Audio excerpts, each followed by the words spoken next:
When it comes to the end of winter,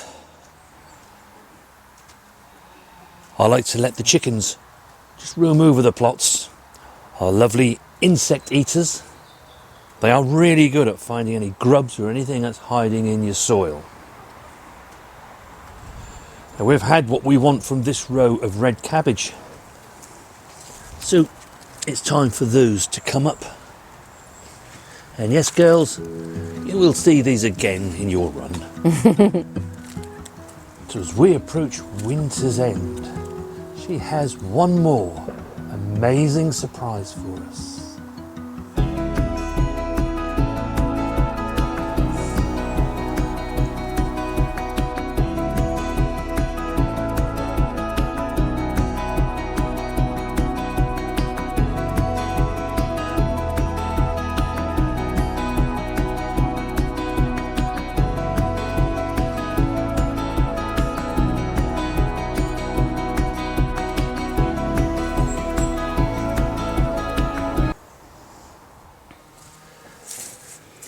As we come towards winter's end, I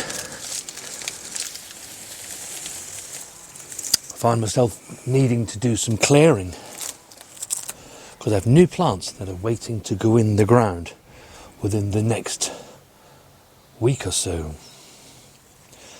The celeriac are still good, and if you have relatively mild winters like we do here in Zone 9A, these are fine to leave in the soil all through winter. You can see we've chomped our way through them. We have, haven't we? We've only got probably less than half a dozen, is there? Half a dozen, something like that. And yeah. There was over 30 there, I think, wasn't there? So there was. We've definitely worked our way through. And if you remember, if you watched our last video, we actually just sowed the next lot of celeriac that will be going into the ground in May.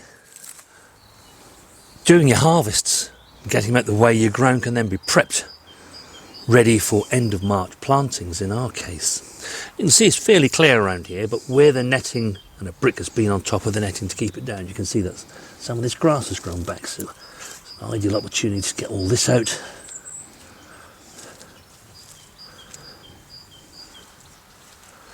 So you can see that with no dig, the beds are relatively clear.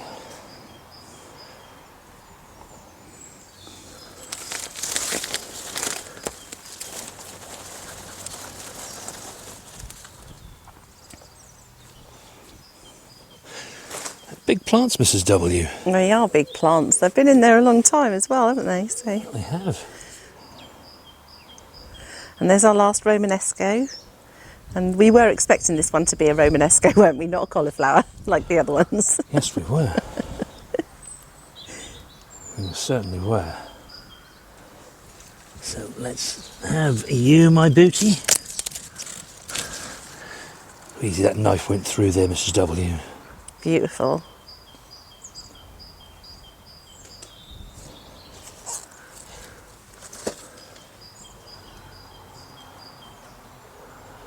And then we'll have this out.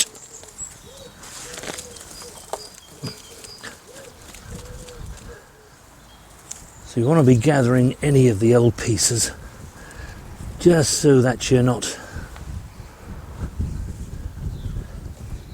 leaving anything about that can cause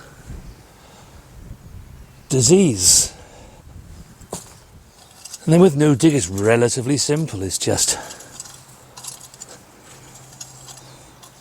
roughly levelling the surface, and as you pull up the odd roots, just pull them out.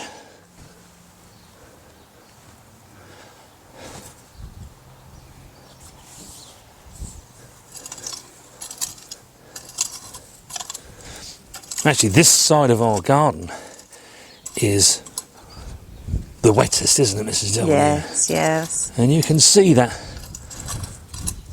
with the last couple of years or so of adding compost to this soil, It's actually coming up quite well.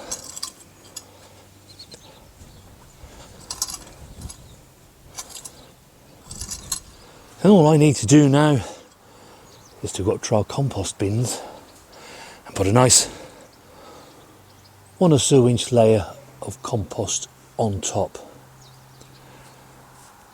Where we did plantings in the autumn,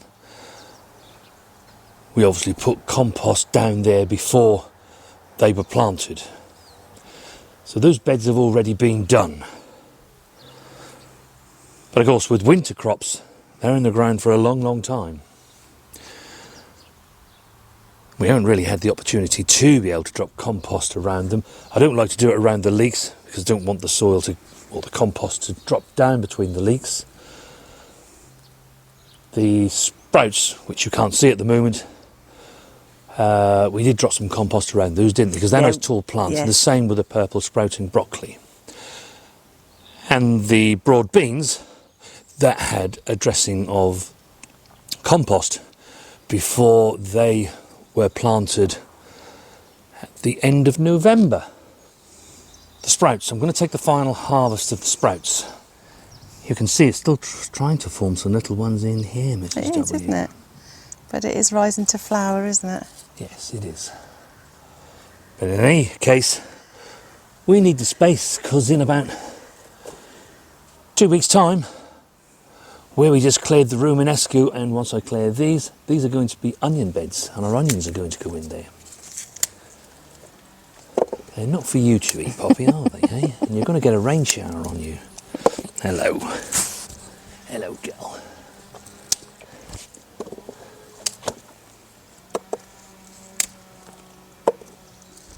You can see that our kale is starting to rise to flower.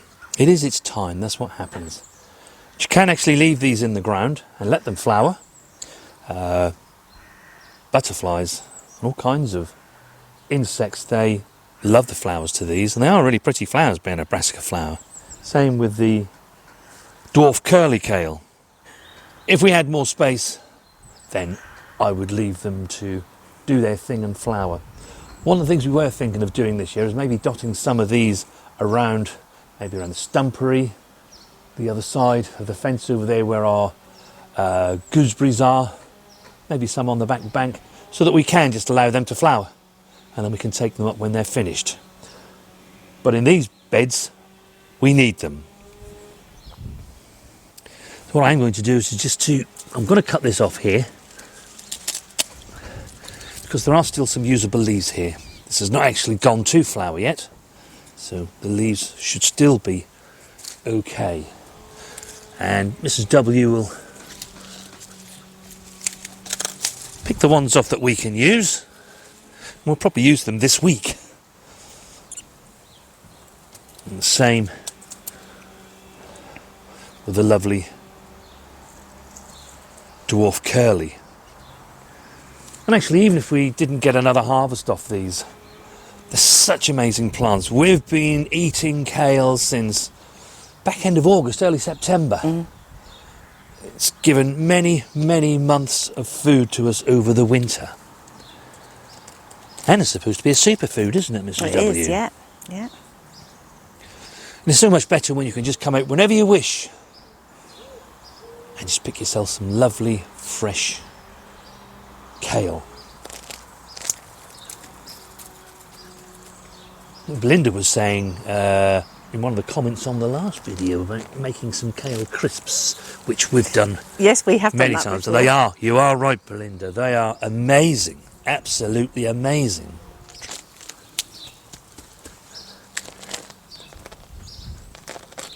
Sasha quite likes kale crisps, doesn't she? And she likes to put celery salt on hers.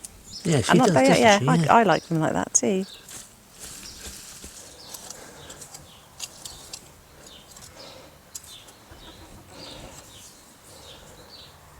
So you find all the pests in there, my darlings. While you're there, pull the odd weed out. Yeah.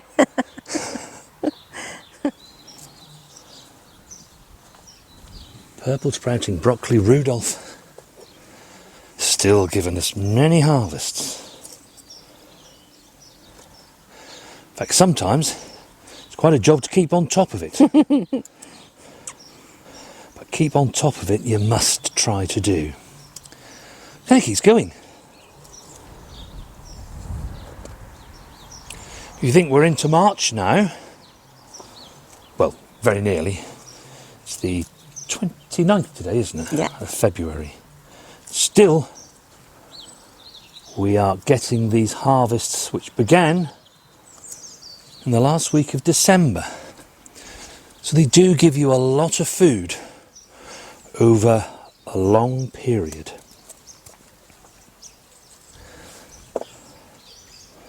And we've still got the other variety to go. We have, yes. Yeah. Hopefully we will have lots of food to eat between now and June, when the first of our harvest will come from our newly sown veg. So as you can see, winter has given us some amazing bounty, lots of amazing harvests. I think it's really worth trying to grow as much food as you can to sustain yourself. I know some people like to give their plots a rest, but actually soil wants to grow. If you don't grow something, it's going to grow weeds. Another way to help keep down on your weeds is by keeping the soil busy. Now yes, you can grow a cover crop, nothing wrong with that, but I like to keep our plots as productive as possible.